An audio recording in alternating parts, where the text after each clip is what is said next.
राधे राधे। चलिए आज हम जानते हैं शिल्पीले बाई जी की कहानी, जिन्होंने एक साधारण पत्थर से भगवान को प्रकट कर दिया था।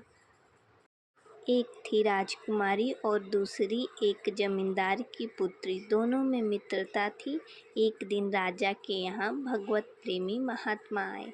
राजा स्वयं संत सेवी थे। उनके यहाँ महात्मा जन आते रहते थे।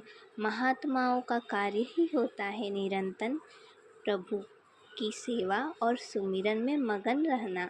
उन संत के पास भगवान का शालिग्राम स्वरूप था, जिसकी वे भावपूर्वक सेवा कर रहे थे, और वह दोनों बालिकाएं उन्हें श्रद्धा से देख रही थी। उनके मन में आया, ऐसे ही हम भी ठाकुर जी की सेवा करेंगे। संत भगवान कई दिन वहाँ रुके। रोज सेवा, कीर्तन और कथा होती रही। एक दिन उन दोनों सखियों ने मिलकर निश्चय किया कि संत भगवान से निवेदन करें, हमको भी ठाकुर जी दीजिए। दोनों ने संत के चरण पकड़कर प्रार्थना की, गुरुदेव, हमारे हृदय में भी यह इच्छा जागी है कि हमें ठाकुर जी की सेवा प्राप्त हो। अब दोनों बालिकाएं थीं। संत भगवान ने विचार किया, सेवा की पद्धति में बहुत सावधानियां आवश्यकता होती है। अभी ये बालिकाएं हैं, वह कहीं सेवा में कोई अपराध न हो जाए। उन संत भगवान ने दोनों बच्चियों से कहा, कल हम ठाकुर जी लाएंगे और तुम्हें दे देंगे। अगले दिन वे गांव में घूमे। पास ही में गोल गोल से कुछ पत्थर मिले। उन्हें उठाकर लाए और कहा, लो, ये तुम्हारे ठाकुर जी हैं। दोनों बच्चियों ने दृढ़ विश्वास किया कि गुरुदेव ने जो दिया है वही हमारे भगवान हैं। उन्होंने उन पत्थरों को ही भगवान मानकर अपने हृदय से लगा लिया। अब एक जमींदार की पुत्री थी और दूसरी राजकुमारी। उन्होंने स्वर्ण के सिंहासन बनवाए और अपने ठाकुर जी को उस पर विराजमान किया। गुरुदेव ने उनके ठाकुर जी का नाम रखा शिल्पीले ठाकुर।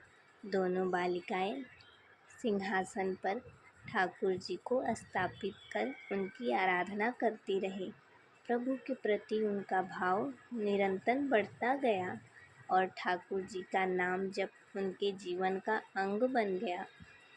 गुरु प्रदत्त ठाकुर से विशेष चमत्कार प्रकट होते हैं यदि उनकी सेवा गुरु द्वारा बताए गए नियमों के अनुसार किया जाए।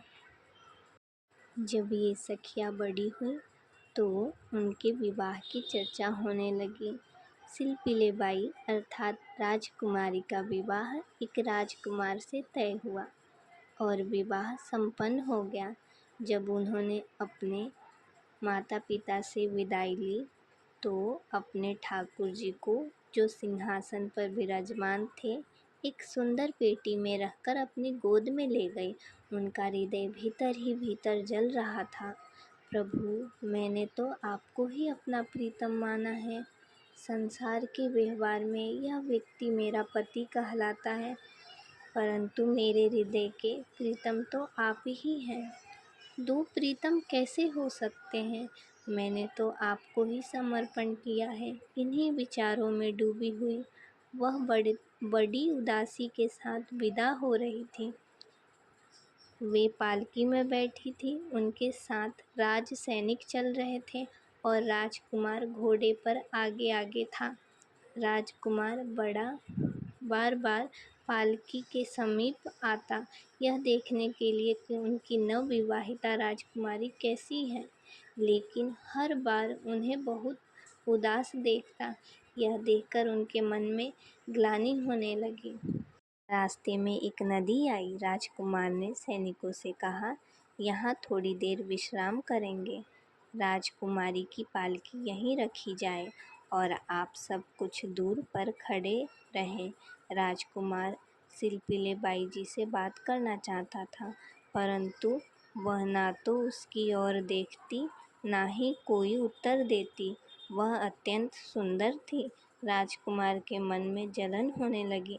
आखिर ऐसा क्या है जो मुझसे बात तक नहीं कर रही? वह बार बार अपनी पिटारी खोलती और ठाकुर जी के दर्शन करती। नाम जप और सेवा के प्रभाव से अब वह सिल अर्थात पत्थर सिर्फ पत्थर नहीं रह गया था, उन्हें उसमें श्याम सुंदर भगवान की झांकी दिखने लगी थी। जब भी वे अपने शिल्पीले ठाकुर जी को देखती, उन्हें ललित त्रिभंगी श्री श्याम सुंदर की मनोहर मूर्ति दिखाई देती। उनका हृदय ठाकुर जी से अत्यंत आसक्त हो गया था। संपूर्ण प्रीति, संपूर्ण समर्पण।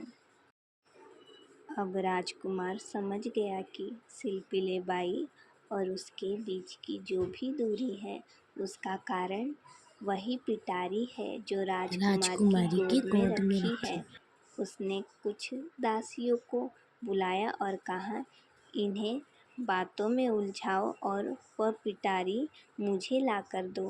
वे दासियां प्रवीण और चतुर थीं। उन्होंने शिल्पीले बाई को विनोद भरी बातों और हंसी मजाक में उलझाने की कोशिश की, परंतु शिल्पीले बाई उदासीन बनी रही। फिर भी एक दासी ने धीरे से उनकी गोद से वह पेटी ले ली और राजकुमार को दे दी। राजकुमार ने कहा, यही तो वो चीज़ है जो हमारे और तुम्हारे बीच में बाधा बनी हुई है। यह कहकर उसने वह पेटी नदी में फेंक दी। अब जो पीड़ा शिल्पीले बाई के हृदय में उठी वह असहनीय थी। उनका हृदय तड़प उठा, वे अत्यंत व्याकुल हो गई। राजकुमार ने तुरंत सैनिक को आदेश दिया और शिल्पीले बाई को पालकी में बैठाकर महल ले गए। महल पहुंचकर शिल्पीले बाई बोली, यदि मेरे ठाकुर जी नहीं तो मैं भी नहीं। मैं आज से अन्न जल का त्याग करती हूँ। यदि ठाकुर जी मेरे समीप नहीं होंगे तो मैं अपने प्राण त्याग दूँगी। आज से एक भी बूंद पानी भी नहीं लूँगी। कैसे लूँ? मैंने तो हर निवाला अपने ठाकुर जी को भोग लगाकर ही ग्रहण किया है और अब मेरे ठाकुर जी को नदी में फेंक दिया गया है। यह मेरे लिए असहनीय है।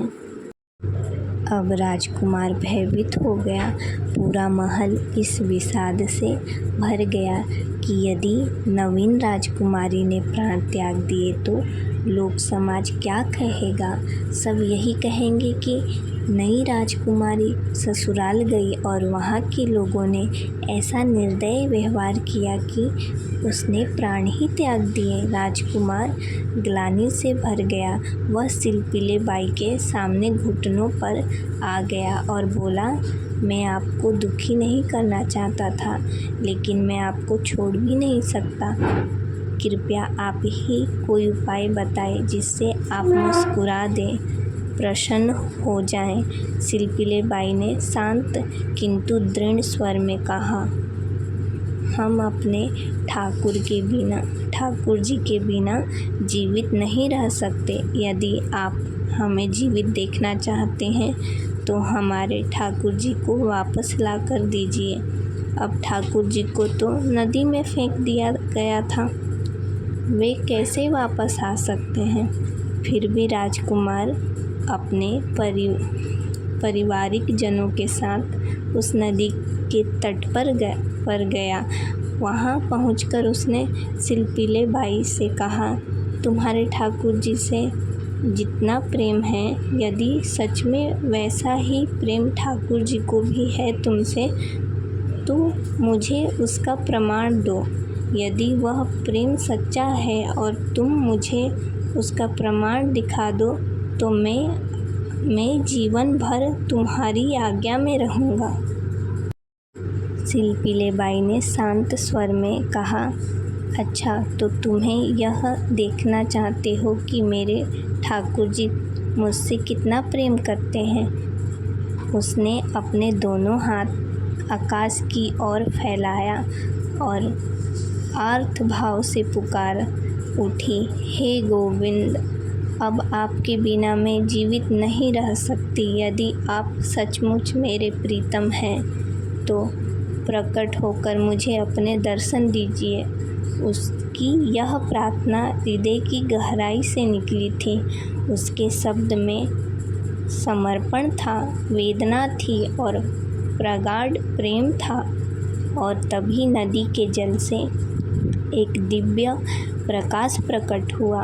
उस प्रकाश से सिंहासन सहित शिल्पीले ठाकुर जी प्रकट हुए और आकाश मार्ग से उड़ते हुए सीधे शिल्पीले बाई की छाती से आकर चिपक गए।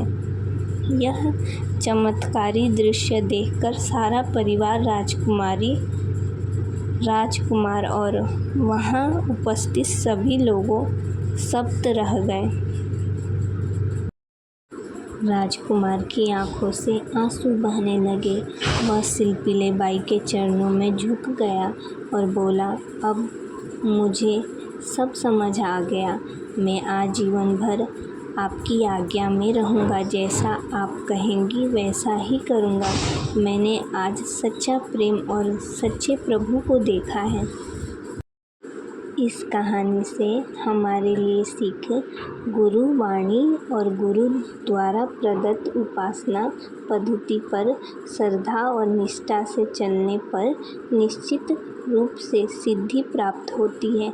हमें अपनी भागवतिक निष्ठा को इतना दृढ़ बनाना चाहिए कि जिस मंत्र, जिस उपासना और जिस ठाकुर जी को गुरुदेव ने हमें सौंपा है वही हमारे लिए पूर्ण सत्य हो। गुरु कृपा से प्राप्त वह ठाकुर जी ही हमारे आराध्या, हमारे प्राण और हमारे जीवन का आराधना बन जाए। यही सच्ची भक्ति है। राधे राधे। यदि आपको ये कहानी अच्छी लगी हो तो हमारे चैनल को सब्सक्राइब ज़रूर कीजिएगा और लाइक भी कीजिएगा।